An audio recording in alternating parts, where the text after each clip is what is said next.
Welcome back to the Double Egg. I'm one half of the show, Hey Jive Picks. The other half of the show, the Parlay. Joining me in to break down some UFC San Antonio. We got 13 fights on this card.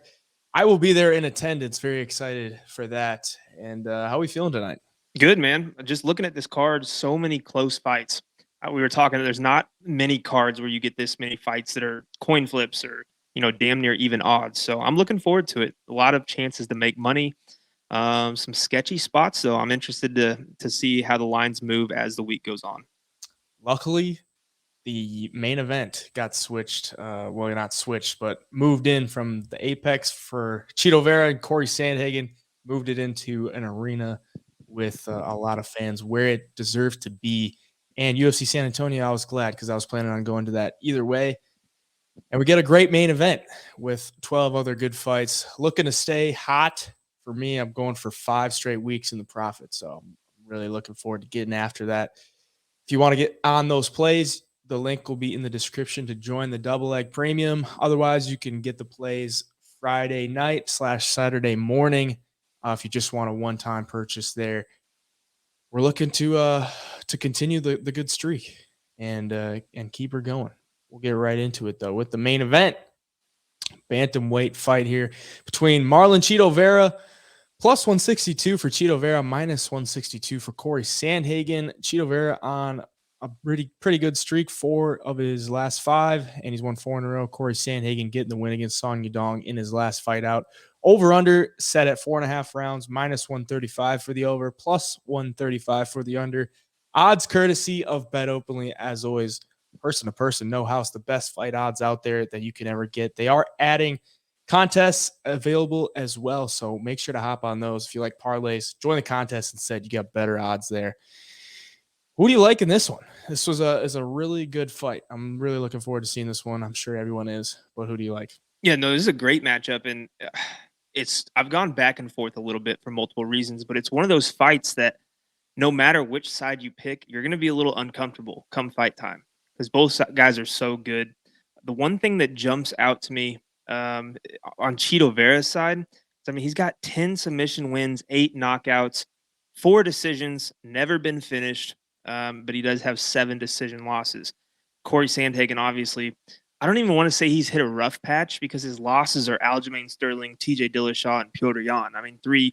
Say what you want about Piotr Jan. That's 3 of the best bantamweights in the world. But Chito being a decent underdog right now, I mean, is it kind of impossible not to throw something on him? The one reason I say that is because he hasn't lost since Jose Aldo. He's rattled off wins over Davey Grant, Frankie Edgar, Rob Font, Dominic Cruz. Let's see, a knockout over Frankie Edgar and a knockout over Cruz. So, I mean, it's almost in one of those situations where, I mean, kind of have to keep riding Chito until he proves you wrong and loses. We've seen Sandhagen lose a few times recently. Had that fight with Song Yadong, and he looked really good in that fight too. He got the doctor stoppage that cuts. But right now, man, I think I'm leaning towards the dog and Chito, especially for that power. Obviously, he's got power. The one thing I worry about is his kind of takes a little bit to get going type of style. I know he tries to read guys early in the fights, and as the fights goes on, he puts it on them. And honestly, I think with Sandhagen's kind of style and movements, I think this is just another fight where Chito's going to see a guy like Dom Cruz. They got kind of similar styles in there, both well-rounded, both kind of awkward with their movements and angles they cut. So Chito's just seen this style a fight ago, so he's going to be a little more prepared. And with Corey Sandhagen, man, he's one of those fighters. It's always going to be one of the best in the division, but might lose here and there because the division is so stacked. But yeah, man, I got to ride the win streak of Chito Vera. And I don't think he gets it done by knockout. I think this is a close one, goes all the way down to the wire. It is 5 rounds, so I could see him drop in the first round, maybe the second. But as the fight goes on, start landing some bigger shots and try to sway the judges in his direction. Yeah, that's a tough one, like you said, because I could see either guy coming through, and it's tough to pick against Chito. But this was originally supposed to be at the Apex, so the smaller cage, you'd probably favor Chito Vera because he wants to, or Corey's going to be bouncing around a lot. And like you said, Chito just fought Dominic Cruz. A lot of the same movements that he'll see with Corey Sandhagen, a lot of, in and out, bouncing around side to side. But Corey has also seen a similar opponent in Petr Yan. I think Petr Yan and Chito are very similar in the fact that they're a little bit more flat-footed, higher guard. They're going to get their reads as the fight goes on, do better in 5-round fights. Corey wasn't able to get the win there. So that gives me a little bit more confidence in taking Chito in this one. Corey looked good in his last fight out against Song Yadong, and then cut him open with that nasty cut. I think it was the second round. And then Song tried to stay in there, but he really couldn't do much after that. But if you look in that first round, like Song caught him a couple times. Petr Yan caught him a couple times. TJ Dillashaw beat him with a nasty cut and a torn up knee. So I'm like, right. That's shout out to TJ for that. Cause I mean, whatever you want to say about him with the EPO and everything, that takes a dog to like get a win with a ripped up knee and a cut that you can barely see out of an eye. That's pretty insane. And for Corey to lose that fight and then get an interim title shot, it was interesting to say the least. But goes out there and loses to Petr Yan. Puts on a pretty good first round, but then Petr Yan got the reads. It just seemed like he had the timing down. And he cracked Corey a couple times. Corey's got a good chin, but he can get touched up, like not to the point where Chito Vera does. Like Chito, he could take shots. He can go the full 5 rounds. He's going to have that power late in the fight because he doesn't do the same amount of movement that Corey does. That's going to tire him out. So he's going to be there for all 5 rounds. The problem with that, though, as you alluded to, he's probably going to drop that first round, or 2. In the Dominic Cruz fight, if you look at the judges' scorecards, he lost the first 2 rounds and then won the 3rd round and then knocked him out in the 4th round. So it's tough to take a guy that you're probably going to lose the first round. Like he's going to have to win 3 of the last 4 rounds at least. So that it's tough. But at the same time, if he catches him in the first round, catches him in the second round, gets a knockdown, that's usually going to be a win for that round. And when I look at my dogs, if I want to invest money in an underdog, I want them to be able to win by decision, by knockout, and by submission. And I think those are all on the table for Chito Vera. So I think that's a pretty solid play. Like, as much as I think Corey Sandhagen could just go out there and avoid everything and win a decision, Chito Vera has done it, 4 times in a row here where he just plays his game plan, picks his shots, is able to land the ones that count. And if you want to call it a fluke with like the Frankie Edgar front kick and everything, because imagine if he doesn't hit that front kick, we're probably not here right now. But at the same time, he did. So I can't really knock him for hitting it. So I'm going to go with Chito Vera. It's probably going to be a popular pick this week because he's a fan favorite. But Corey Sandhagen's super athletic, super talented. And I wouldn't be shocked if he goes out there and gets a decision win and gets back on track. I'm just interested to see who wins, like what's next for them in the bantamweight division, because this is a big fight. And looking forward to seeing it live as well. It's a great one to be at live, yeah. Got anything else on that one? Yeah, the only other thing I'd say, it's just like Chito always finds a way to win. Like regardless of what's going on in the fight, he always finds a way. And honestly, this fight, if it goes to the ground, we're going to see some extremely high level grappling and jiu-jitsu. I mean, both guys are damn good on the ground. I don't think either of them get enough credit for it. So if it hits the mat, I could see this being super interesting as well. But yeah, man, Chito's just always finding a way, like I said. And at the end of the day, if he's going to be the one that's the underdog and he's the guy that is coming off some big finishes, some big wins, I'm going to have to stick with him just for the price alone. Yeah. And Corey lost the decisions to Petr Yan and TJ Dillashaw. He outstruck him in both of those fights by the total significant strike numbers. So you don't have to outstrike him to win a decision. And I think if it does go to the judges' scorecards, the fans are going to be cheering when Chito lands. I just think that's how it's going to go. I mean, San Antonio is more of a Hispanic culture there, and they're going to look at Chito and be like, yeah, I want that guy. even if they don't know him. But a lot of people know him, and a lot of people will be cheering for him. So I will probably be cheering for him as well. Really looking forward to that. We'll see. We'll see how it goes. I'll take Chito, though. The co-main event, bantamweight bout between Yana Santos, now formerly Yana Kunitskaya, sitting at plus 200 against Holly Holm, who's minus 200, over under 2.5 rounds, minus 257 for the over, plus 257 for the under. So they're really expecting this one to go to the cards. Yana Santos, she just married Thiago Santos, I believe, and she's coming back from having a kid.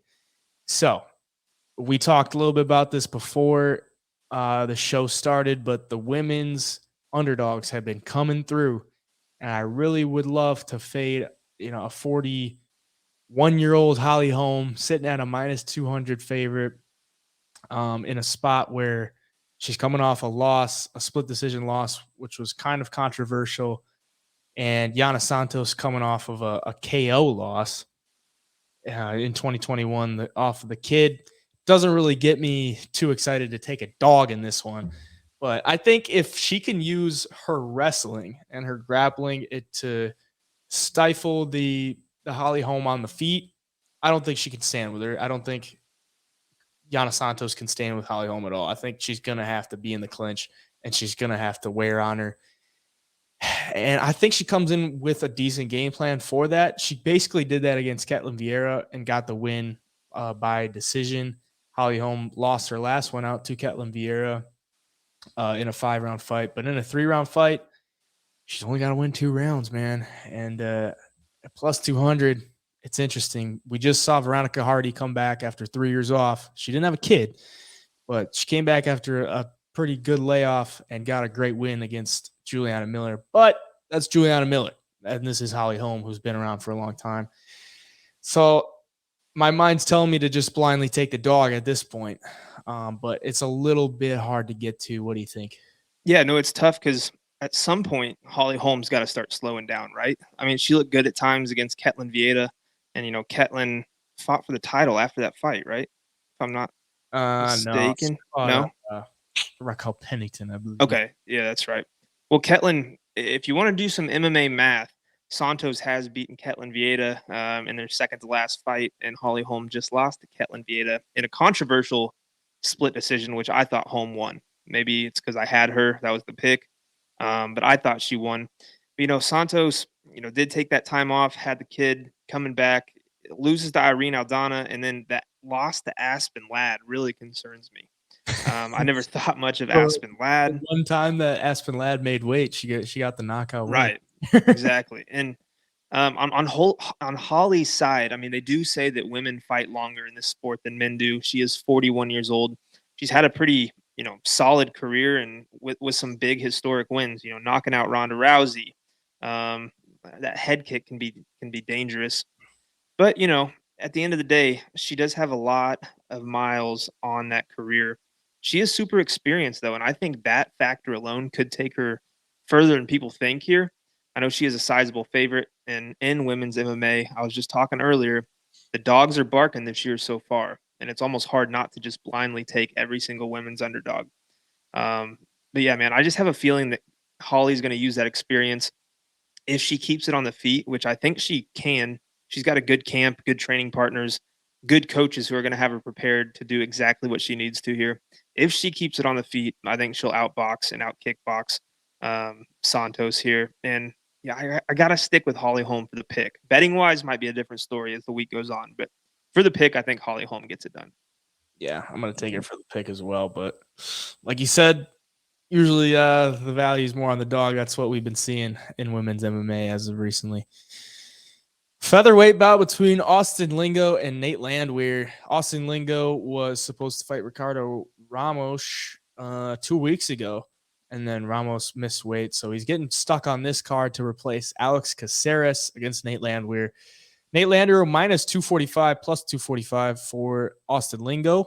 Over-under set at 2.5 rounds, plus 119 for the over, minus 119 for the under. Nate Landwehr was the underdog against Alex Caceres. He moves to a pretty sizable favorite here against Austin Lingo.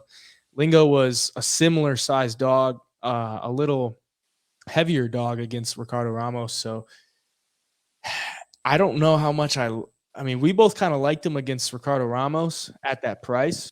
And then coming into this one, I mean, he cut weight 2 weeks ago. He's going to have to come back and do that again. It's at the same weight against Nate Landwehr. So it's a little tougher to get behind that when Nate Landwehr has had a full camp and he's only going to have to cut weight once. Nate Landwehr, an absolute dog. Looking forward to seeing the energy he brings to the stadium or to the arena. But I think Nate Landwehr can just withstand everything on the feet. He's got some pretty solid boxing on the feet as well. That's where Lingo's going to shine in this one. If it's on the feet and it's just a firefight, then it's probably anybody's fight. But Nate Landwehr can usually outlast and outwork his opponents. That's what he does. He's Nate the Train, man. He's a wild man. And Austin Lingo, fighting out of Dallas, Texas, so he's going to be fighting in his home state. Maybe a little more of something to fight for there. A tough one for the price because we don't necessarily know how Nate Landwehr is going to fight. We saw in the last fight against Onama, he had opportunities to finish him after he almost got knocked out in that first round. Onama just gassed out. Landwehr was just firing on all cylinders and putting on a show for the fans. Didn't want to finish him, was just letting him back up. So to put your money at minus 245 on a guy that is that much of a loose cannon, it's a little tough. But I do think he gets it done. What do you think? Yeah, I think Landwehr probably gets it done as well. And on Lingo's side, he's got coming off of 2 wins in the UFC, and in his debut gets the decision loss to Yusuf Salal. And that I look at that fight and it concerns me a little bit because Yusuf Salal is just not like an overpowering guy. He's, just a decent fighter overall. He's not good, like exceptionally good in one area. And, you go to decision with him and you lose. And then you're going to step in here with Landwehr, who he's kind of a wild card, man. I mean, he coming off of that win over Onama. Onama was kind of hyped up to be this big striker, going to finish everybody in the first round. And when he couldn't finish Landwehr in the first round, he gassed. And Landwehr kind of had to weather the storm and got better as the fight went on. He's just a junkyard dog, and it's hard to pick against those guys. And then, against Ludovic Klein, pulls off an anaconda choke for his first submission ever as a pro against Klein, who's a good grappler and a strong guy. So, like I said, man, he's a wild card. You don't know what you're going to get with him all the time. You do know he's going to go in there and he's going to lay it all out in the octagon. I mean, there's not a fight he doesn't go in there willing to just risk it all. He's, like I said, he's a junkyard dog. He's got more heart than anybody he's going to fight. And we saw that in the Onama fight.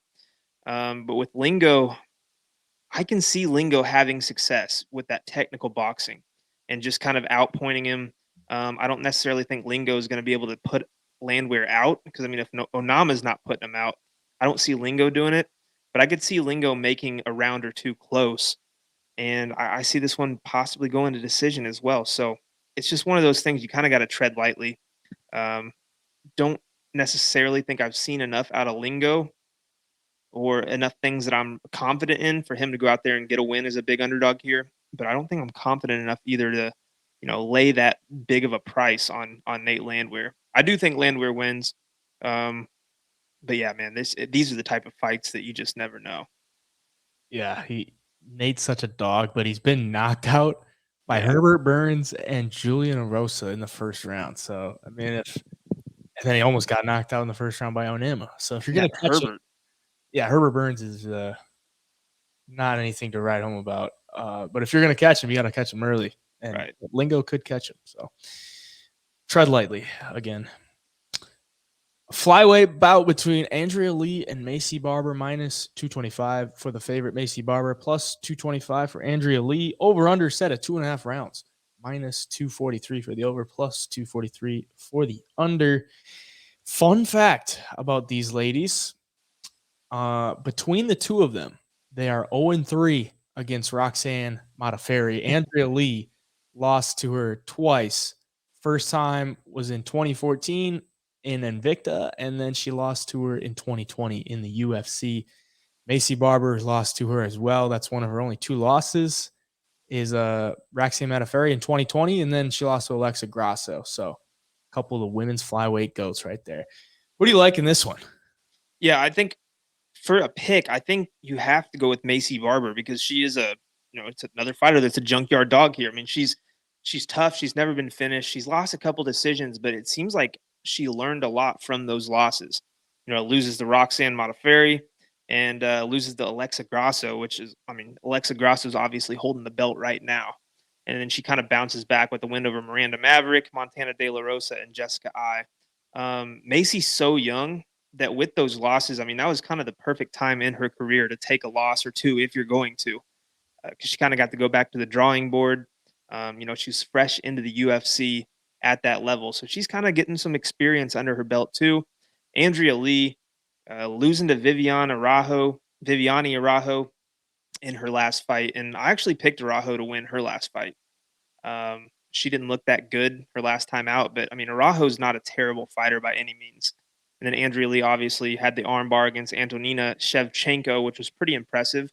But against Macy Barber, I just don't see her having the ability to finish her or get the submission. I just think Macy's too tough and too strong to even get caught in that kind of situation. I think Macy is getting better on the feet. She swings hard, man. She swings with ill intent. And I just think she'll be able to have a higher output here. And wherever this fight goes, I just see Macy Barber, getting the better of it. I know that it's kind of a close call to even say that. But Andrea Lee, the one thing she has over Macy is going to be experience. She's got 19 pro fights. But, she does have quite a few losses on that record. Macy's got to be more motivated. Macy wants to be champ so bad. I think she's probably put in the work recently. And I think we see a close fight here, though. But I'm going to pick Macy. Yeah, it's hard to take Andrea Lee in this spot because Macy Barber is, such a touted prospect and contender in the flyweight division. She came in, she turned pro when she was 18 years old and she's only 24. So she's got a pretty bright future, 6-2 in the UFC. She's beaten, Miranda Maverick, Jessica Ai, who's contended for a title. And then she won a round against Alexa Grasso. So she's got some pretty good experience, even though she's that young in her career. But I think this one could actually turn out to be a pretty exciting women's MMA fight because Andrea Lee kind of throws caution to the wind a lot in her fights.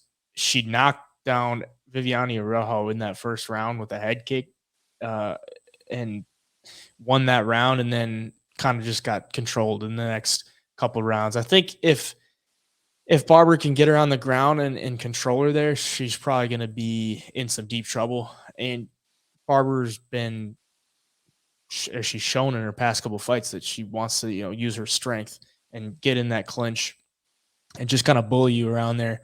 Andrea Lee, a strong girl, but not really the most skilled on the ground. She's been working a lot on her wrestling as of recently. Pretty decent on the feet, a lot of activity on the feet. She's going to pump a jab and stay really active, but nothing like to ride home about as far as the skills go. I'm going to go with Macy Barber for the pick, but something in me is telling me that this could be a letdown fight for Macy Barber and Andrea Lee could come out here and look pretty good and match her strength if Macy's going to be sloppy with the techniques. And Andrea Lee could get some kind of greasy win or just make it a dirty fight. She's a Southern gal, so she's fighting in Texas. She's from Louisiana, or she's fighting out of Louisiana, but she's born in Texas. So fighting in her home state, could have something more to fight for. And it's just another wider line that like a little bit too wide of a line for me to like it that much. But I think Barber should get it done. Flyweight fight between Alex Perez and Manel Kape or Kape. I still don't know how to say that after. I just say Cop. I don't know if that's right or not, but Manel Kape, minus 162 for Kape, plus 162 for Perez. Over under 2.5 rounds, plus 133 for the over, minus 133 for the under. Alex Perez, man, he's had a tough run as far as fights go. He's had so many canceled bouts. 2 of them since his last fight against Albazi and Kai France. Lost to Pantoja, had 6 canceled bouts in between his Figueiredo Pantoja fight. and then another one before that. So he's lost 2 in a row. His last win was against Jussier Formiga, which he had knocked him out with the leg kick in the first round. And then a win over Jordan Espinosa where he submitted him in 2020. So he's 2-2 since 2020 with a bunch of canceled bouts. For Kape, he's looked pretty good as of recently. He's been pretty active as well. I guess not completely active. He had a couple canceled bouts as well, but fought last December and got the win over David Dvorak. Pretty dominant win there against another ranked contender. So he's coming in with some momentum. 3 straight wins for him. Came into the UFC, lost his debut to Pantoja. That's kind of a pretty rough draw for a debut. Lost to Nicolau, but since then's turned it around. A great kickboxer, sometimes can be a little hesitant on the feet or just doesn't throw as much as we would expect. Alex Perez, a good all-around game. He'll mix it up. He'll mix in some takedowns. Powerful on the feet. Obviously good leg kicks with that leg kick KO. If he takes him to the ground, man, I think he's a live dog. But if he just, chooses to stand with him and play Manel Kape's game, I don't think it goes very well. The thing is, Perez has been submitted his past 2 times out against Figueiredo and Pantoja. So if he goes to that ground, we saw in Kape's last fight, he showed some good submission skills. He tried to submit David Dvorak twice when they're on the ground, 2 submission attempts, knocked him down once. I'm kind of leaning like the values on Perez. Like he's fighting the best of the best in the flyweight division, and he's coming off 2 losses. So naturally, the lines are going to be a little bit, not really respecting him. And then you look at Manel Kape, 3 straight wins, one of those being a first-round KO. The books are going to respect that, and they put him as a favorite against a guy who's been tested against the best of the best and kind of needs a win for just to get back on track. So I think he's going to come out in this one and really do anything he can to get a win. So I'm going to take Perez for the pick, and I'll keep an eye on him as the week goes on. What do you think? Yeah, no, I agree. It's kind of hard to pick against the guy with, he averages 2.84 takedowns per fight.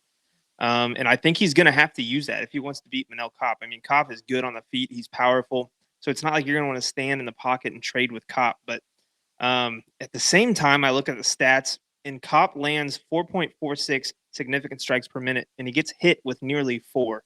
So, I mean, he gets touched up too at times. But Perez, man, he lands 4.67 significant strikes per minute and only gets hit with just barely over 3 per minute. So, the striking differential, the numbers are in Perez's favor. And then obviously he averages a lot more takedowns than Kape, and he'll go for submissions too. So as a live dog, you look at those numbers and you think either there's a big skill gap I'm missing, or maybe the dog is the play here. And if he's going to be that big of a dog, I don't see how you could trust Manel Kape as being at those odds, at least, even on a parlay, anything like that. I mean, this is a fight that we could very well see an upset. The one thing that does concern me is, Alex Perez has all these submissions on his record, gets takedowns, but he's also been submitted 5 times. It's not necessarily real concerning because, Kape's going to want to stand and trade. But I mean, Kape does have a few submissions on his record, and he's capable of doing it. I think he's got 5 on his record. Yeah, 5 submission wins, 11 knockouts. So you can tell he wants to be on the feet, but he's no slouch on the ground. Yeah. But I do think Perez needs to go to that wrestling early. He needs to get a takedown or 2 just to put it in Kape's mind, kind of give him something to think about on the feet. That way, you're not just standing in front of Kape with no respect from Kape at all and just trading shots with him. You got to get his respect, whether that be hit him with a big shot or take him down one time and get a little bit of control time. That way it's in the back of his mind. So, but yeah, as an underdog, I think Perez is very live here. I do think Kape, though, on the feet, if it stays there, should get the win. But yeah, screw it. For the pick, let's go Alex Perez. I think he's going to wrestle him. I think he's going to have a wrestling heavier game plan this time out. I like it. A middleweight bout between Chito and Njokuani and Albert Duraev, plus 162 for Duraev, minus 162 for Njokuani. Over under set at 1.5 rounds, minus 110 for the over, plus 110 for the under. Chito and Njokuani having that crazy fight with Gregory Rodriguez his last time out, and I think he might have just blew his load and gassed out or something, and just was like, "This I destroyed this guy's face, and he's still coming at me. I'm out."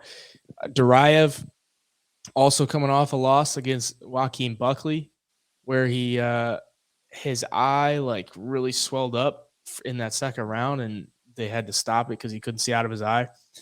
So naturally, you kind of look at that and be like, "Oh, that's kind of a tough draw." His eye swell up, and it's a loss. But you go back and watch that Kape fight, even though he won it, kind of a similar thing happened in with his eye. The same left eye, he gets hit in the left eye, and it just like swells up. He was able to see it through it in that Kape fight. Same thing happens in the Buckley fight, and it just swells up so much that they have to stop the fight. So that's a little concerning going into this fight. It's only his third UFC fight, and Chito and Njokuani can hit pretty dang hard. Had that 2-round war, not even 2-round war, 7-minute war with Gregory Rodriguez. That's his only loss in the UFC. Before that, he had 2 wins against Todorovic and Barrios, both first-round knockouts. And as much as I want to say, like, Duraev's going to come out and wrestle him, he doesn't really do that. He doesn't really come out and just start shooting. Like, he'll stand and trade with you for a little bit, and he'll look to mix in those takedowns, but 21% takedown accuracy. So I'm like, that's tough to get behind. I think Chito and Njokuani is probably going to win this one. Probably going to knock him out as well. 6'3", 80-inch reach. He's going to be the longer guy, bigger guy. I think he's going to want to get that one back from Gregory Rodriguez, which he probably thinks he let that one slip away. And if you're looking at Duraev, he's training out of Extreme Couture, which I like, but I just haven't really seen much from him that I'm like, yeah, he's worth the dog money, because on the feet, he's not going to beat Chito, and he hasn't really proven to be a great wrestler. If he does get you to the ground, he's got some great ground and pound, but if he gets you there, he has to get you there. And I don't know that Chito's really going to give up that many takedowns. 75% defense. Hasn't really been too tested in the UFC, but he's been pretty good about getting up to his feet. I like Chito this week, but I don't know how confident I'm in, considering Duraev, if he gets on top of you, he's pretty nasty, as we saw in that Kape fight. What do you think? Yeah, no, he is nasty if he can get that, kind of top control or get the fight where he wants it to. But like you touched on, man, he wears that damage bad. And against a guy like Chito's extremely accurate, and he hits you with those straight shots. I mean, if Duraev takes too many of those, he's going to start wearing that damage once again. And I'm not saying it's going to be another doctor stoppage, but he'll inflict the damage exactly what the judges want to see. And I don't think Duraev's going to come out here shooting double legs and get all these takedowns, especially with Chito's takedown defense and being that tall. Like, it's going to be really hard for Duraev to get his hands locked around the legs of Chito. And again, on the feet, man, the outputs there for Chito, the accuracy, he's got 72% significant strike accuracy, which is almost unheard of. A lot of guys linger between 40, 55, sometimes 60, but 72, that's extremely accurate. So I like that a lot. Mix that in with the 75% takedown defense. I think he can win this fight and keep it on the feet.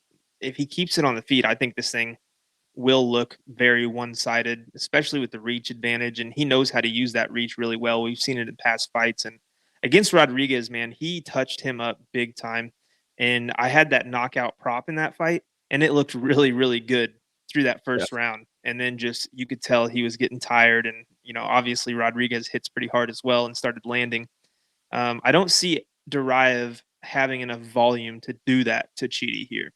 I think Chito, once again, obviously the crisper striker.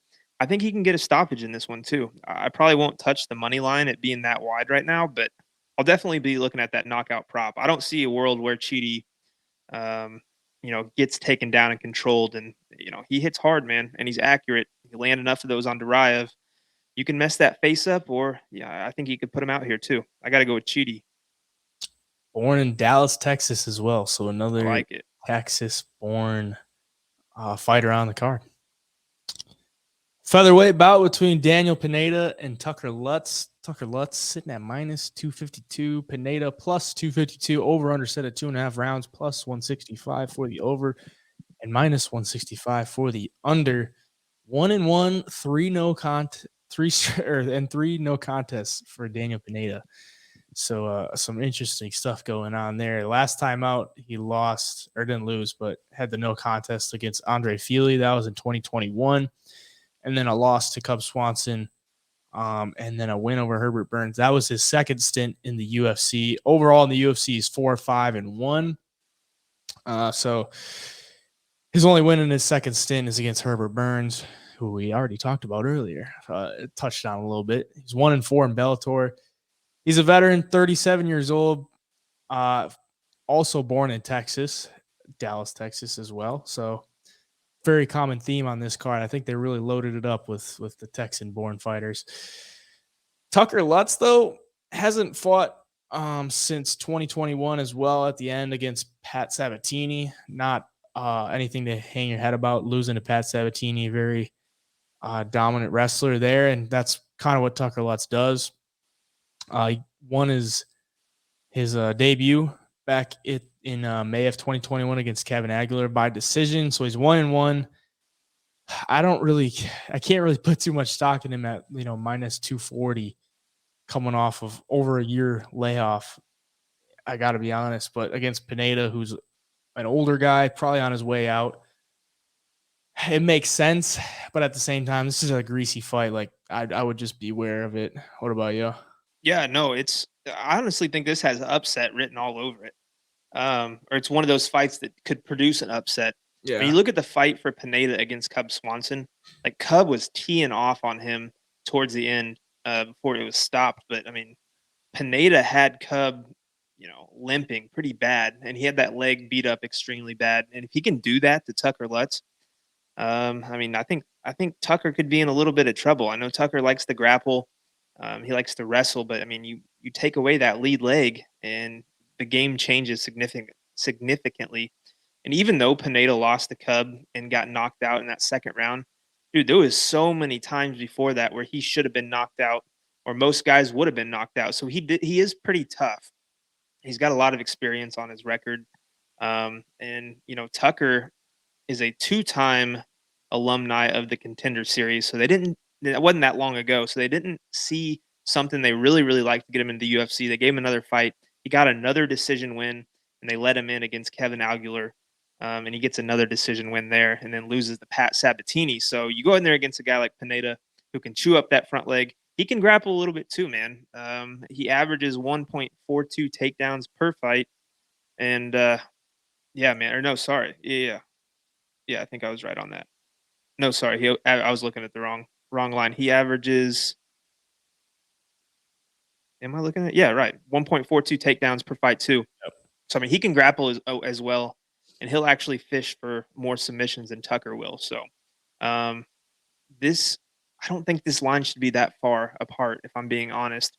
And every time I see a line like that, I'm pretty tempted to throw something on the underdog, especially what we've been seeing lately, man. A lot of these younger guys coming in against vets, and the vets just use that experience. They got more cage time at this level in the UFC. So yeah, Daniel Pineda, I'm going to take him for my pick to get the upset here against Tucker Lutz. The trifecta for Daniel Pineda. He's been in the UFC, Bellator, and PFL.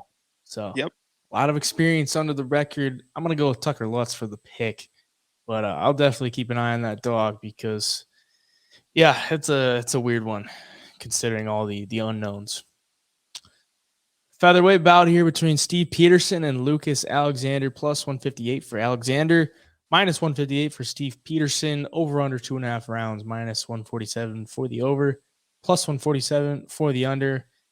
Steve Peterson, his last time out, he lost to Julian Arosa by a split decision, which was a bloodbath of a fight, a pretty fun fight to watch.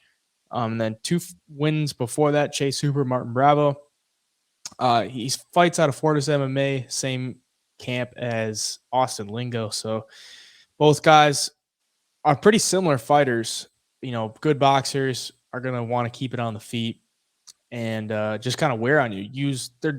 they're just tough guys out of there and can wear the damage, can give the damage. They thrive in those environments. Lucas Alexander made his debut on short notice against Joanderson Brito and got choked out in the first round in 2 minutes. So not one that he probably wants to remember, but I honestly didn't see a whole lot when I, looked at him the first time when he fought against Brito. His fight in the Anthony Pettis FC, he won because of an injury. He kicked the guy in the arm, and the guy tapped because his arm was, I think his arm was like somewhat broken. I don't know if it was like a full break or fracture or whatever, but he tapped due to an injury. And then a KO win on Combat Night. I don't really see too much on film that I'm like, yeah, I'm going to take this guy against Steve Peterson. Steve Peterson's a dog, man. He's a dog, and I like taking those picks for putting my money on guys that I know that's going to go out there and fight for it till the bitter end. And I think Steve Peterson will probably do that. So I'll take Steve Peterson for the pick. What do you think? Yeah, no, I'm the exact same way. I think Steve Peterson has his way with Lucas Alexander if he wants. I mean, Alexander against Joanderson Brito, first round rear naked choke loss.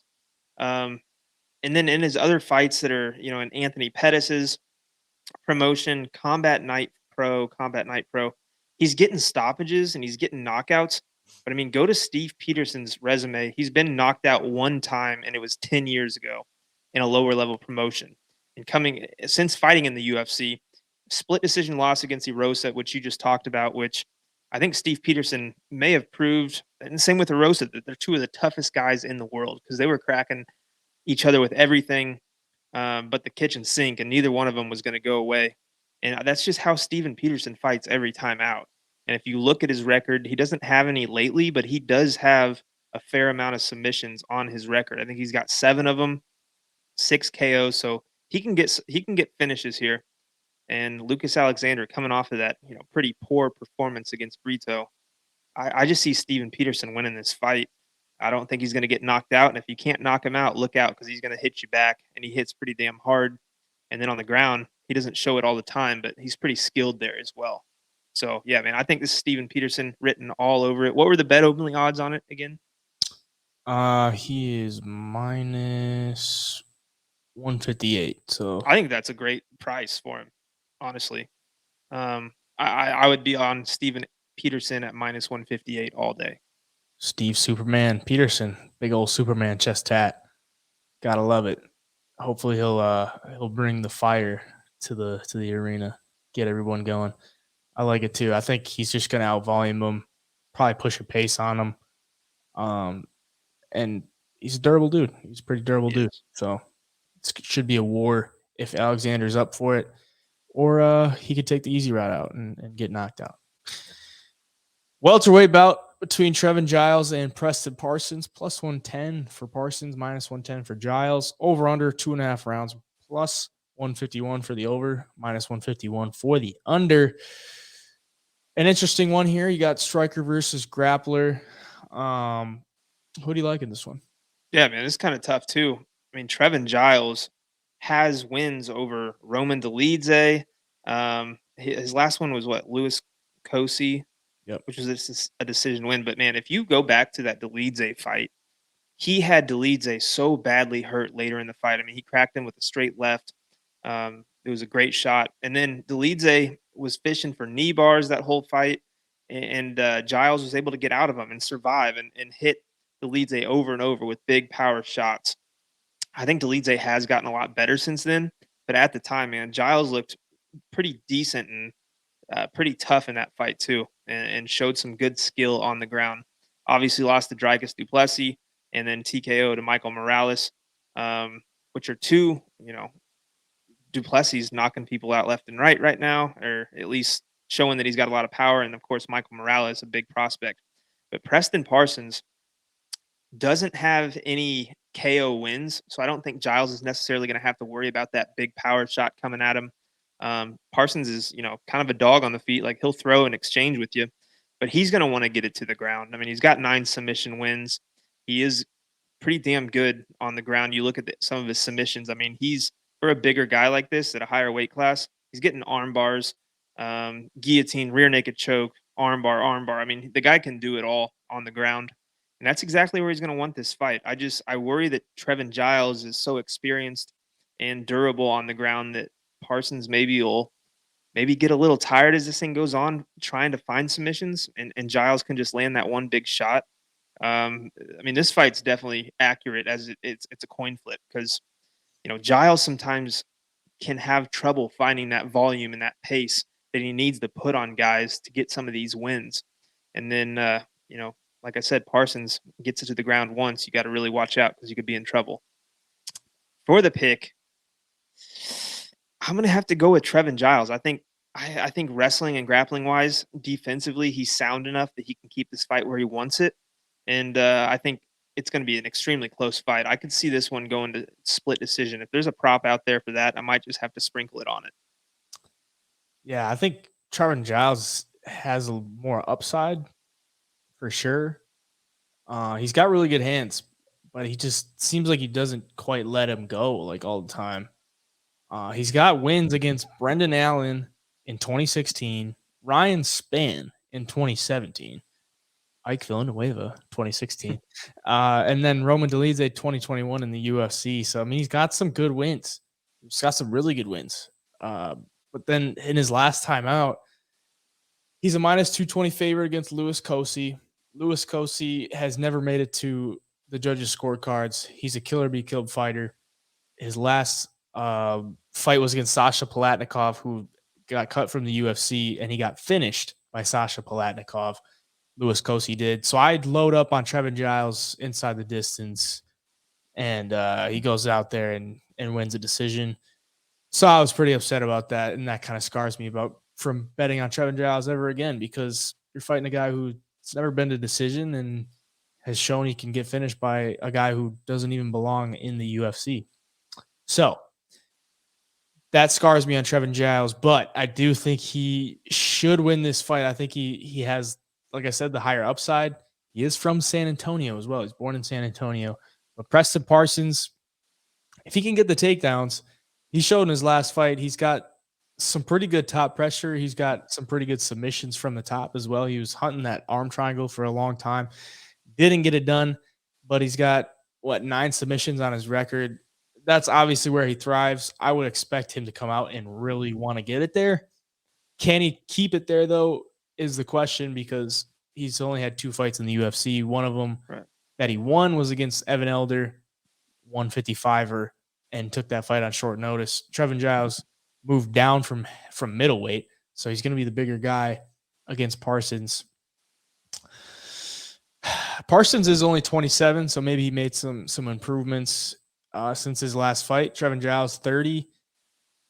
I'm going to go with Trevin Giles for the pick, but I'm not too confident in it.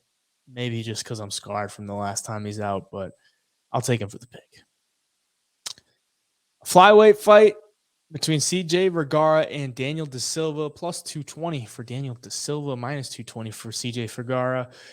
Over under 1.5 rounds, plus 170 for the over, minus 170 for the under. That is what you're going to see in a Daniel Da Silva fight. The under is going to get smashed because this man is all about the violence, and he is all about getting out of there in one round. He's only been to the second round once, and that was against Jeff Molina, who we will not talk about.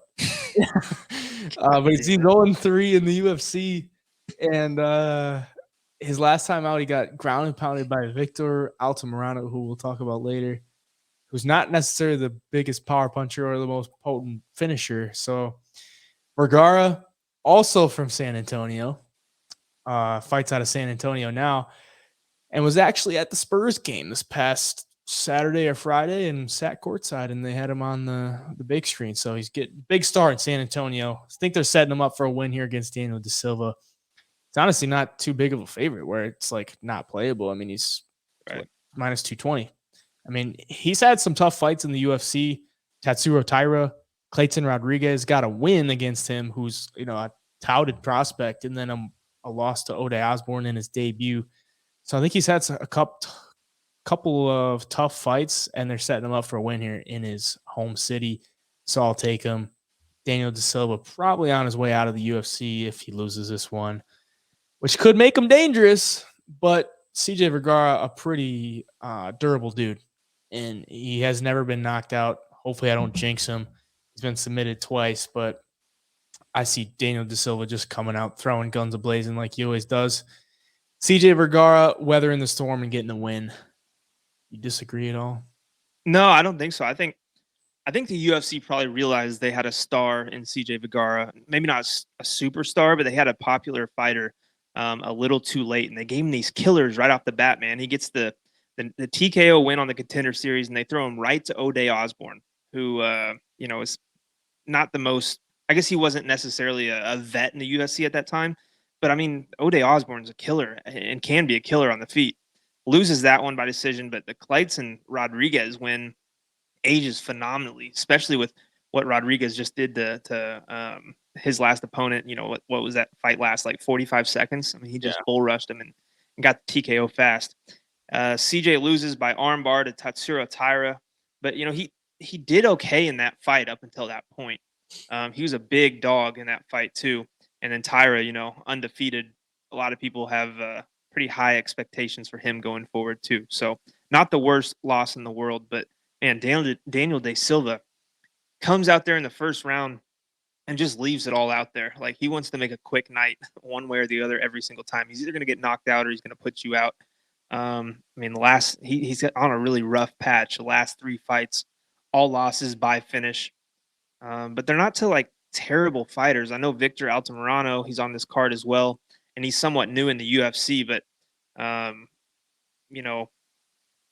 Francisco Figueiredo, it's kind of iffy. Lost the knee bar, but Jeff Molina, obviously, who was 9-2 at the time, and not a bad fighter. But I just don't see De Silva getting this thing done at all. If he does, I think you could bet inside the first minute, and then maybe hit something good there. I know why you're smiling. Stop it. But yeah, for the pick, man, CJ Vergara, I think he's got way more upside. Daniel De Silva, like you said, with the loss, could be out of the UFC, which does make him dangerous. But I think CJ is tough enough and will have a good game plan in place to go in there and just do what he wants in this fight. Yeah, he should get a win. You a big fan of Jeff Molina?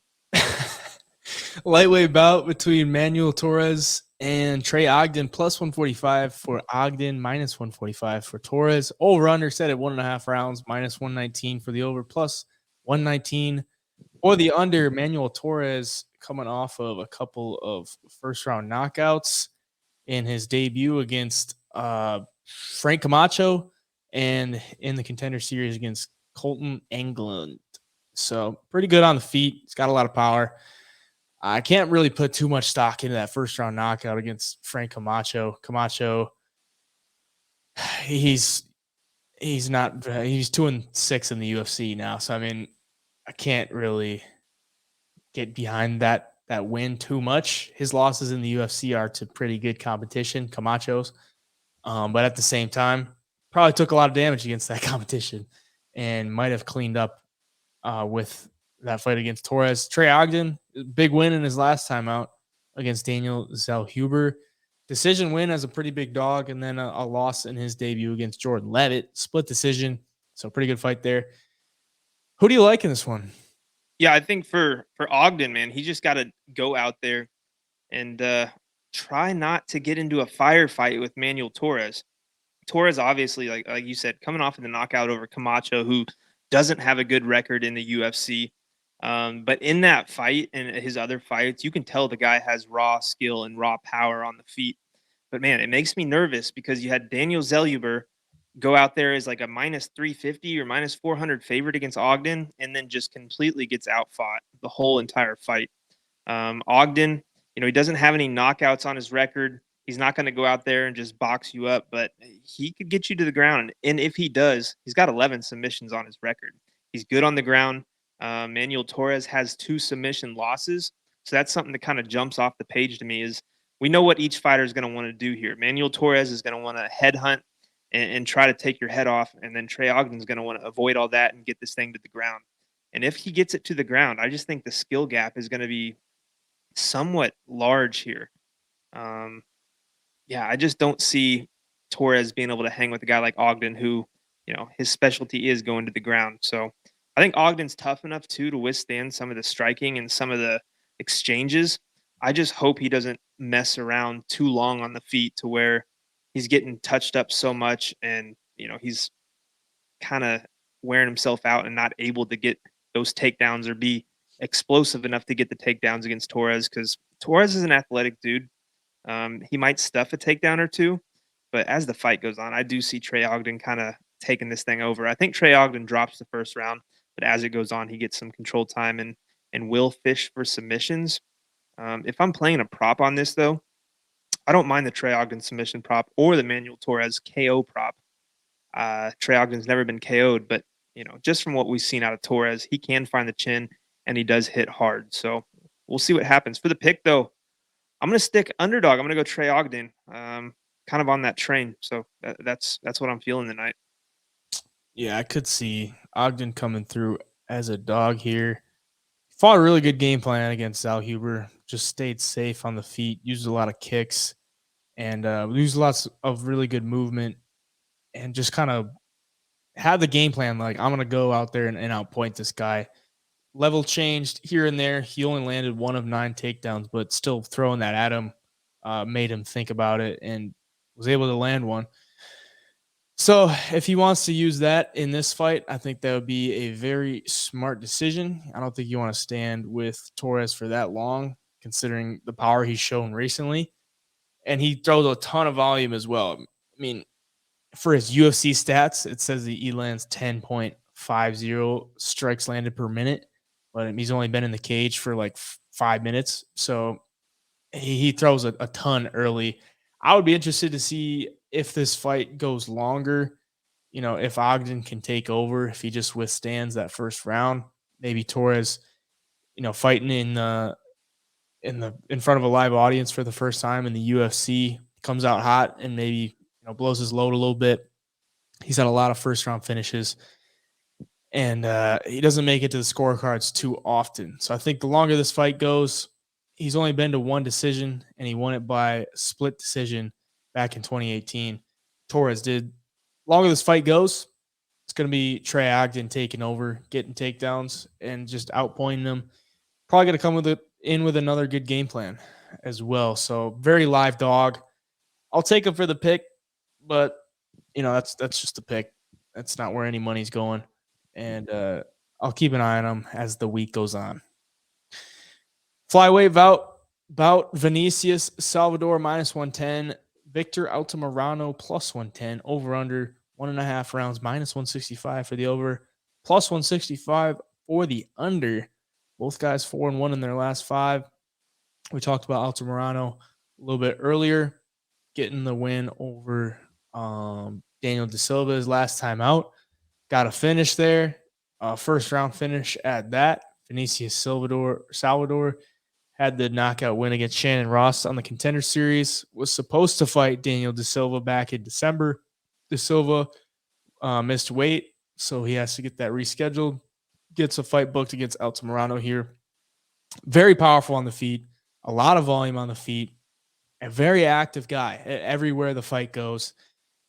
Showed some pretty good durability as well. I mean, he got cracked a couple times by Shannon Ross. I know that doesn't age too well considering what Shannon Ross did in his debut, but Altamirano is also a very durable guy, fighting out of Texas as well. He's born in Mexico, but he fights or trains in Texas, so a little bit of a hometown fight for him as well.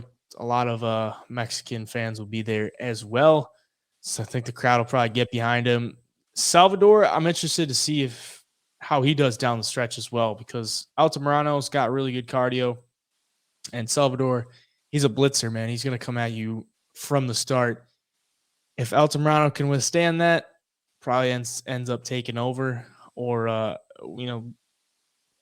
if it's going to come down to that second round.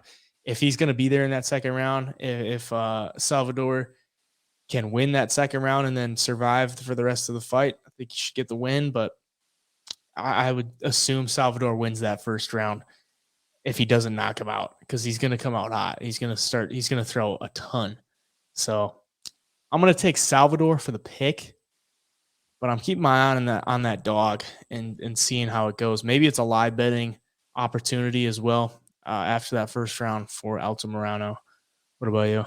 Yeah, I could definitely see a live betting opportunity, and kind of an ad here for our premium membership. If you get in and you buy the monthly premium membership, you get into the Discord, which is where you and I both send messages and alerts to where we are live betting. And this past weekend, we had a lot of success doing so. So that's one plus of the premium membership. But Altamirano, he can get takedowns, and Vinicius Salvador, he's been taken down in the past in some of these lower level promotions. He does have a loss to the same guy that Makayev beat this past weekend, Fio. Salvador has lost to him via ground and pound. I think if Altamirano's smart, he's got to come right across the cage at the beginning and try to get this thing to the ground. Wear out Salvador a little bit, try to get some of the pop out of those shots, because Salvador is live to knock anybody out on the feet. We saw against Shannon Ross, who maybe not the highest level of fighters. He's been knocked out pretty badly in his last two fights, but he was extremely accurate in that fight against Ross. He also ate some big shots, but the ones he were given back were extremely devastating and powerful. So Salvador is extremely dangerous. Like I said, live for a knockout, but Victor Altamirano, he's really fast and he's just quick-footed too. Like, you watch him fight, he's bouncing back and forth. Good footwork and movement. I think it could be a little tougher for Salvador to find the chin on a guy like Altamirano. This is probably going to be his toughest fight he's had. This is the UFC now. He's a debuter. I hate throwing money on UFC debuters. And with that wrestling and grappling with Altamirano, I think he could, steal some rounds here just from takedowns alone. If he survives an onslaught, or if he comes across the cage and doesn't even give Salvador the chance to get the hands going, I think Victor Altamirano could find a lot of success in this fight. And as a slight dog man, I think I'm going to lay the money on him. I just like him in this spot against the UFC debuter, especially. Give me Victor Altamirano for the pick too. A lot of live dogs on this card. Ton of them. That's for sure. Bantamweight bout, the first fight of the night. Tamirez Vidal sitting at plus 125 against Haley Cowan, minus 125. Over under 2.5 rounds, minus 179 for the over, plus 179 for the under. Haley Cowan was set to fight Eileen Perez. It was a month ago, 3 weeks ago? Yeah, a month ago. So exactly February 25th on the Krylov's band card. That got canceled. She had to pull out because of a health issue. And I believe from what I saw on her Instagram, it was like a ovarian cyst rupture or whatever. Yeah. And then she's going to come back and fight a month later against Tamirez Vidal. They schedule her. She's from Texas, from Waco, and they're going to schedule her here in the San Antonio card. So she's probably happy about that, and fighting in a crowd as well. But Tamirez Vidal got the win against Pascual in her debut.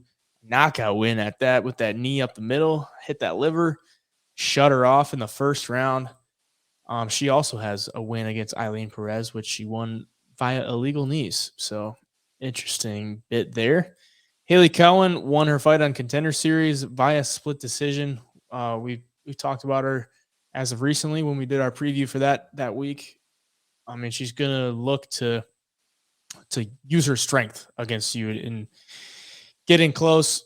She's not like a natural mixed martial artist. She's just kind of an athlete. You look at her physique. I mean, she looks like a strong girl, a very built girl. Tamirez Vidal is also another stronger girl, but she's not quite the athlete, I would say, Haley Cowan is. So, I mean, this is it's greasy as it comes, man. Like, yeah. I think this is kind of like dog or pass, considering the circumstances for Haley Cowan. How healthy is she? Is she just taking this because, it's a Texas card? She wants to, fight on the first Texas card for her debut.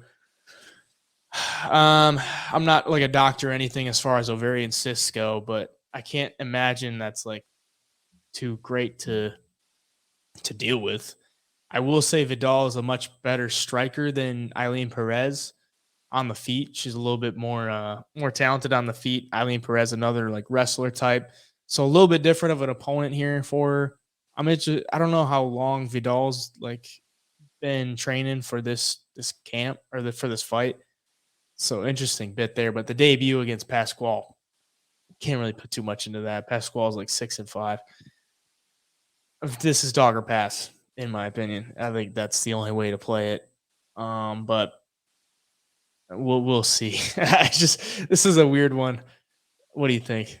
Yeah, no, I agree because I mean, you look at Haley Cowan, it's like you still don't know what you're gonna or how she's gonna match up against girls at the UFC level. Because I mean, she's on the Contender Series, and it was one of those nights where Dana White's given everybody a contract, regardless of you know what they did. It was like all winners get a contract because she got a split decision win on the Contender Series.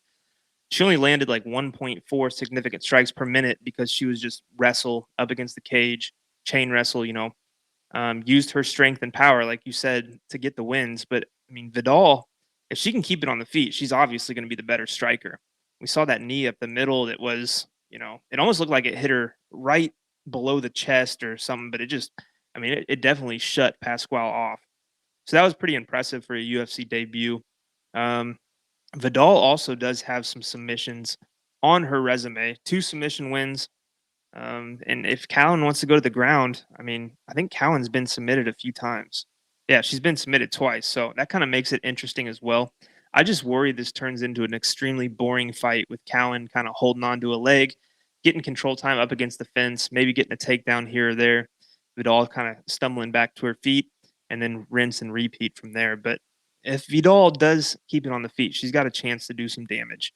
Yeah, man, it just seems kind of like a lower level fight. It's kind of hard to even gauge what's going to happen between these two. So yeah, it might be dog or pass in this situation. I haven't seen enough out of Cowan that makes me think she's going to go out there and get this done easily. And Vidal against Ramona Pascual, it was a nice finish, nice knee, but it made Ramona look a little soft and weak in my opinion.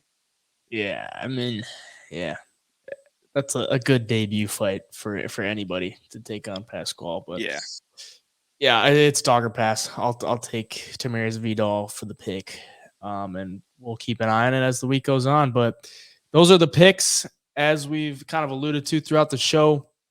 Everything's going to change a lot. Not everything, but a lot of things can change throughout the week as far as who we like, our bets, and everything. So once again, if you want to get those, link will be in the description down below.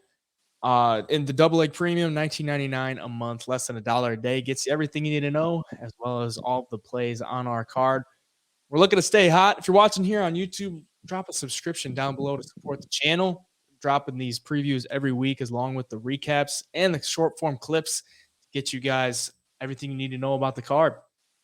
Other than that, you can follow us at the double leg on TikTok, on Instagram. We're looking to build those pages up and interact with you guys more. At HeyJai Picks on the social medias for me.